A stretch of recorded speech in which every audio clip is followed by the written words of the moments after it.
எல்லோருக்கும் வணக்கம். இன்னைக்கு அனிதா புஷ்பவனம் குப்புசாமி யூடியூப் சேனலில் உங்களை எல்லாம் சந்திக்கிறதுல ரொம்ப மகிழ்ச்சி. இன்றைக்கு பிறந்தநாள் மற்றும் திருமண நாள் காண இருக்கின்ற அனைவருக்குமே என்னுடைய வாழ்த்துகள். உங்களுடைய வாழ்க்கையில் நீங்கள் அனைத்து நலங்களும் வளங்களும் கிடைக்கப்பெற்று நீடூழி வாழணும்னு சொல்லிட்டு நான் இறைவன் கிட்ட பிரார்த்திக்கிறேன். இந்த காணொலியை காண்கின்ற அனைவருக்குமே இந்த நாள் இனிய நாளாக அமையட்டும். சரி, இன்றைக்கி இந்த பதிவில் நம்ம என்ன செய்தி பார்க்க போகிறோம்னா, 2 நாள் முன்னாடி அனுமன் ஜெயந்தி பற்றி நான் சொல்லியிருந்தேன். அப்போ நிறைய பேர் கேட்டிருந்தீங்க, எங்களுக்கும் அந்த விரதத்தை மேற்கொள்ளணும், வால் பூஜை எல்லாம் செய்யணும், சுந்தரகாண்டம் படிக்கணும், இந்த அனுமன் ஜெயந்திக்கு நாங்கள் பூஜை செய்யணும்னு நினைக்கிறோம், அதனால் எந்த மாதிரி அனுமன் படத்தை நம்ம வீட்டில் வைக்கலாம் அப்படின்னு கேட்டுக்கிட்டு இருக்கீங்க. இந்த அனுமன் படம் வைக்கிறதுல நிறைய பார்த்திங்கன்னா முன்னுக்கு பின் நிறைய பேருக்கு கருத்துகள் இருக்குது. அதாவது இந்த படம் வைக்கக்கூடாது, அனுமனை வீட்டில் வச்சுருக்கக்கூடாது அப்படின்னு சொல்கிறாங்க. அது தவறான செய்தி. சிவசக்தி ஸ்வரூபம்தான் அனுமன். அதனால் நம்ம பூஜை அறையில் அனுமன் படத்தை வைத்து கும்பிடுறதுல எந்த தவறும் கிடையாது. அப்புறம் நம்ம வீட்டுக்குள்ளே எந்த கெட்ட தீய சக்திகள் வராமல் இருக்கிறதுக்கு, கந்திருஷ்டி படாமல் இருக்கிறதுக்கு எல்லாம் பார்த்திங்கன்னா வாசல்லையும் அனுமன் படம் கட்டாயம் மாட்டணும். அனுமன் படங்களை வைக்கக்கூடாது, ஐயப்பன் படங்களை வைக்கக்கூடாது, துர்க்கை அம்மன் படங்களை வைக்கக்கூடாது, அப்புறம் இந்த கண்ணன் படம் குழல் ஊதுகின்றது போல இருக்கக்கூடிய கண்ணன் படம் வைக்கக்கூடாது, நடராஜர் படம் வைக்கக்கூடாதுன்னெலாம் எங்கேருந்து யார் சொன்னாங்கன்னே தெரியல. எந்த வேதங்கள்லையோ புராணங்கள்லையோ சாஸ்திரங்களையே சொல்லப்படாத செய்தி இது. நடுவில் பார்த்திங்கன்னா நிறைய சாஸ்திர புத்தகங்கள் சம்பந்தமே இல்லாமல் நிறைய பேர் எழுதியிருக்காங்க. அவங்க சொன்னதெல்லாம் தப்பாக இருக்கு. நான் நிறைய சாஸ்திர புத்தகங்கள் வாசித்து பார்த்துருக்கேங்க. அவங்க மனம் போன போக்கில் ஒவ்வொருத்தரும் சொல்லியிருக்காங்க. இது வைக்கக்கூடாது, வணங்கக்கூடாதுன்னு இந்த வேதங்களில் சொல்லப்பட்டிருக்கான்னா கிடையவே கிடையாது. இல்லை புராணங்களில் சொல்லப்பட்டிருக்கான்னா கிடையவே கிடையாது. இடைப்பட்டவர்கள் செய்யக்கூடாதுன்னு சொல்லிட்டு இருக்காங்க. அது தவறானதுங்க. அனுமன் படம் வைக்கலாம். இந்த படங்கள்லேயே உக்கிரமாக இருப்பது மட்டும்தான், இந்த தெய்வம்னு கிடையாது. எந்த தெய்வமாக இருந்தாலும் உக்கிரமான படங்கள் தான் வீட்டில் வைக்கக்கூடாது. அதே சமயத்தில் தெய்வங்கள் மட்டும் கிடையாது, வீட்டில் இருக்கக்கூடிய சாதாரண படங்கள் இருக்கு இல்லையா, அதுவே சோகமாக இருக்கக்கூடிய படங்கள், அது உக்கிரமாக இருக்க கோபத்துடன் இருக்கக்கூடிய படங்கள் நம்மளோடதே இருக்கட்டும், அந்த மாதிரி வச்சிருக்கக்கூடாது. அது மாட்டக்கூடாது, அது நம்ம கண்ணில் படக்கூடாது. அதுதான் உண்மை. அதில் இந்த இவங்களை அதாவது இவங்க இப்படி பலசாலிகளை எல்லாம் வைக்காதன்னு சொன்னால் அப்புறம் பார்த்திங்கன்னா அப்புறம் நமக்கு எங்கேருந்து பலம் வரும்? நம்ம வீட்டுக்குள்ளே வர்ற நெகட்டிவிட்டிஸ் எல்லாம் தடுக்கிறது யார் தான் இல்லையா? நம்ம அதனால் அனுமான் படத்தை கட்டாயம் வைக்கலாம், வணங்கலாம், எந்த நேரத்தில் வேணால் வணங்கலாம். அதில் ஒன்று சொல்லப்பட்டிருக்கு, என்னென்னா உக்கிரமாக இல்லாமல் அமைதியாக ஆசீர்வதிக்கக்கூடிய அனுமன் படங்கள் எல்லாம் வைக்கலாம்னு சொல்லிட்டு, எந்த விதமான படங்கள் வைக்கலான்னு நான் உங்களுக்கு படத்தையும் காமிக்கிறேன், நான் உங்களுக்கு சொல்கிறேன். இப்போ விக்கிரகங்கள் கூட வைக்கலாம். விக்கிரகங்கள் வைக்கிறது பார்த்திங்கன்னா இந்த பஞ்சமுக ஆஞ்சநேயர் விக்கிரம் வைக்கலாம். அதே போல் பஞ்சமுக ஆஞ்சநேயர் படத்தை வச்சோன்னா ரொம்ப நல்லது. பூஜை அறையில் நீங்கள் யாராவது வைக்கணும்னு நினச்சிங்கன்னா பஞ்சமுக ஆஞ்சநேயர் படத்தை வைங்க. அப்படி இல்லைன்னா வால் பெருசாக இருந்துக்கிட்டு நமக்கு ஆசீர்வதிக்கக்கூடிய அனுமன் படத்தை வச்சுட்டு வால் பூஜை செய்கிறதுக்காக அது சொல்கிறேன். அப்படி வைக்கலாம். நான் உங்களுக்கு வால் பூஜையில் காமிச்சிருப்பேன் அனுமன் படம் இருக்கிறத. அந்த மாதிரி அமர்ந்திருப்பார், கீழே உட்காந்துருப்பார் அவர். அதில் கூட மேலே உட்காந்துருந்தார். அதில் கூட பார்த்திங்கன்னா கீழே உட்காந்து நமக்கு ஆசீர்வதிப்பது போல் இருக்கும். வால் நல்லா பெருசாக வரும். அது வால் பூஜை செய்கிறவங்களுக்காக நான் சொல்கிறது. இல்லாட்டி சாதாரண அனுமன் படம் இப்படி ஆசீர்வதிப்பது போல் இருக்கிறத நீங்கள் வச்சுக்கலாம். எல்லார் வீட்லேயும் அனுமன் படம் இருக்கணுங்க. ஏன்னா அவர் கல்வியை தரக்கூடியவர், நமக்கு அறிவு ஆற்றலை தரக்கூடியவர், ஆரோக்கியத்தை சிறப்பாக வைத்திருக்கக்கூடியவர், பலத்தை தரக்கூடியவர், அப்புறம் நெகட்டிவிட்டி இருந்துச்சுன்னா அதை ஓட விரட்டக்கூடியவர். அதாவது துஷ்ட சக்திகள் வீட்டுக்குள்ள நுழையாது அனுமன் படம் இருந்துச்சுன்னா. அதனால் இது கட்டாயம் வைக்கணும். இன்னொன்று, அனுமன் படம் வைக்கிறவங்க கட்டாயம் ராமர் படத்தை வைக்கணும்னு சொல்லப்பட்டிருக்கு. ஏன்னா ராமர் பக்கத்தில் இருந்தார்னா அனுமன் அமைதியாக இருப்பாராம். இப்போ நிறைய பேர் சொல்லுவாங்க அவர் உக்கிரமான தெய்வம் அதனால் வைக்கக்கூடாதுன்னு. அவர் என்னதான் உக்கிரமான தெய்வமாக இருந்தாலும் ராமர் படம் இருந்ததுன்னா கட்டாயம் பார்த்திங்கன்னா ரொம்ப அமைதியாக இருப்பார். அதுவும் சீதா தேவியோட இருந்தால் கேட்கவே வேண்டாம்.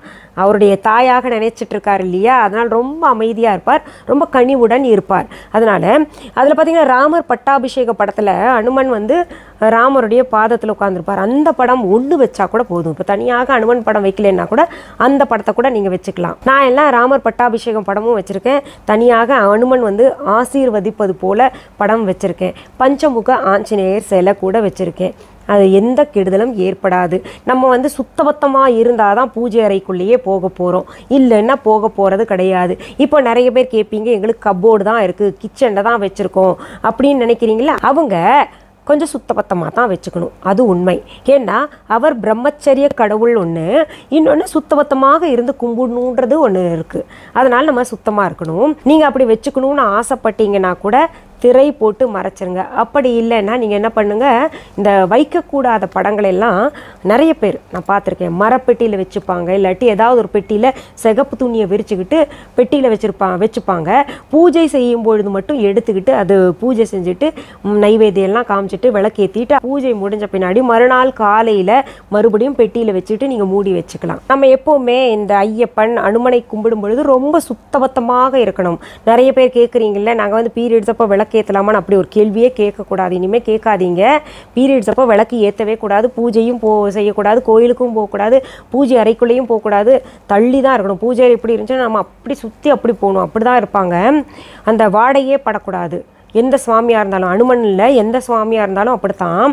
நம்ம வந்து 5 நாள் முடிஞ்ச பின்னாடி தலை குளிச்சுட்டு அப்புறம் தான் வந்து விளக்கே ஏற்றணும். நீங்கள் அது வரைக்கும் விளக்கு ஏற்றலையேன்னு கவலைப்படுறதாக இருந்தால் நீங்கள் எப்போவுமே லைட் போட்டு வச்சுருங்க, அது போதும். பூஜை அறைக்குன்னு தனியாக ஒரு லைட் வச்சுருப்பீங்களே சின்னதாக, அதை போட்டு விட்டுருங்க. அப்படி இல்லைன்னா கணவர்கிட்ட குளிச்சுட்டு வந்த பின்னாடி விளக்கேற்ற சொல்லலாம். இல்லை வீட்டில் குழந்தைங்க ஆண் பிள்ளையாக இருந்தாலும் பரவாயில்ல, பெண் பிள்ளையாக இருந்தாலும் சரி, சுத்தபத்தமாக அவங்கள குளிச்சுட்டு வந்து விளக்கேற்ற சொல்லுங்கள். இதில் இந்த பிரம்மச்சரிய கடவுளுக்கு ஆகாத தீட்டுன்னு பார்த்தீங்கன்னா கன்னி தீட்டு தான்.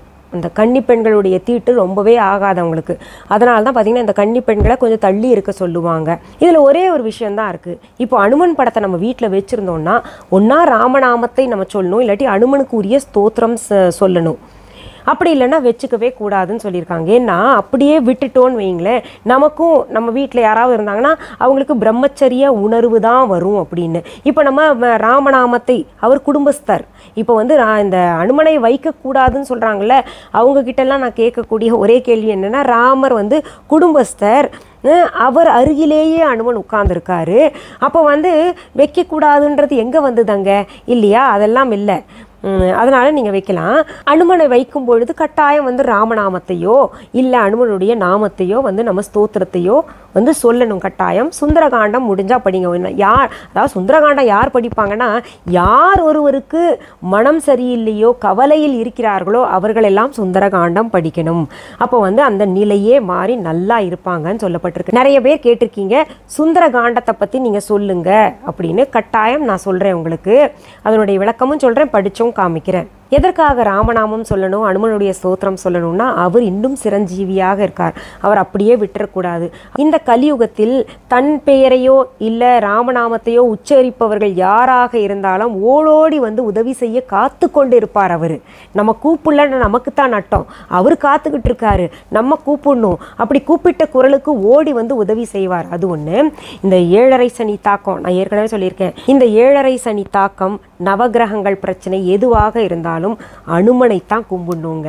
அந்த ஒரு வரம் வந்து அவருக்கு சிவபெருமானால் வழங்கப்பட்டிருக்கிறது. அதனால் நீங்கள் வந்து மிஸ் பண்ணிடாதீங்க. ஏன்னா நம்ம ஜாதகத்தில் இருக்கக்கூடிய ராசி கட்டங்கள், அப்புறம் அந்த கோள்களின் படி தான் நம்ம வாழ்க்கை அமைய போகுது. அதுவெல்லாம் கூட நல்லபடியாக இருக்கணும்னா அதற்கும் வழிமுறை நம்ம புராணங்களில் சொல்லப்பட்டிருக்கு. அதுதான் அனுமனை கும்பிடணும், இன்னும் பல தெய்வங்களை கும்பிடணும்னு எல்லாம் சொல்லியிருக்காங்க. 7.5 சனியின் தாக்கம் வந்து கட்டாயம் குறையணும்னா அனுமனைத்தான் கும்பிட்டாகணும். அதற்கு நிறைய கதைகளே இருக்கு. அனுமன் சொல்லியிருக்காரு, என்னுடைய பக்தர்களை வந்து நீ நெருங்கவே கூடாதுன்னு வந்து ஸ்ட்ரிக்டாக சொல்லியிருக்காரு. அதே போல தான் நவகிரகங்களுக்கும் சொல்லியிருக்காரு. அதனால் நீங்கள் எந்த பிரச்சனையாக இருந்தாலும், என் வாழ்க்கையில் நான் வந்து எந்த சந்தோஷத்தையும் அனுபவிக்கலையே, திருமண வாழ்க்கை நல்லா இல்லை எனக்கு வேலை கிடைக்கல, கிடைச்ச வேலை எனக்கு பிடிச்சதாக இல்லை, என் படிப்புக்கு ஏற்றதாக இல்லை, இல்லை திருமணம் தள்ளி தள்ளி போகுது, வர்றவரெல்லாம் தட்டிட்டு போகுது அப்படின்ற எந்த பிரச்சனையும் இல்லை, வறுமை இருக்குன்னே வைங்களேன், நமக்கு வர வேண்டிய தனத்தை தடுத்து நிறுத்தக்கூடிய சக்தி பார்த்திங்கன்னா சனீஸ்வர பகவானுக்கு இருக்குது. அதனால் பார்த்திங்கன்னா அவரையும் பிரீத்தி பண்ணலாம், அனுமனையும் பிரீத்தி பண்ணோன்னா வாழ்க்கையில் இருக்கக்கூடிய வறுமைகள் கூட போகும்.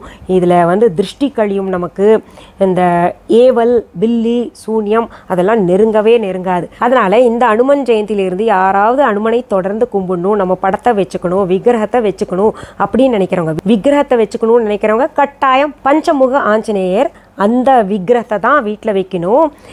படம் கூட அது வைக்கலாம். அப்படி இல்லைன்னா அமைதியாக இருக்கக்கூடிய ஆசி வழங்கக்கூடிய இல்லை ராமனுடன் இருக்கக்கூடிய அனுமன் படத்தை வீட்டில் வைக்கலாம். சிலர் பார்த்திங்கன்னா சஞ்சீவி மலையை தூக்கி பறக்கிறார் இல்லையா அனுமன், அது கூட வைக்கலாம். அது ரொம்ப நல்லதுன்னு சொல்கிறாங்க, அதுவும் வைக்கலாம். நீங்கள் பாருங்கள், இவர் தான் பஞ்சமுக ஆஞ்சநேயர், இவரை கட்டாயம் வைக்கலாம். நீங்கள் அங்கே நரசிம்மர் இருக்காரே அப்படின்லாம் பயப்படாதீங்க, இவரை வைக்கலாம். இவருக்கான வரலாறு கூட இருக்குது, நான் உங்களுக்கு சீக்கிரத்தில் சொல்கிறேன்.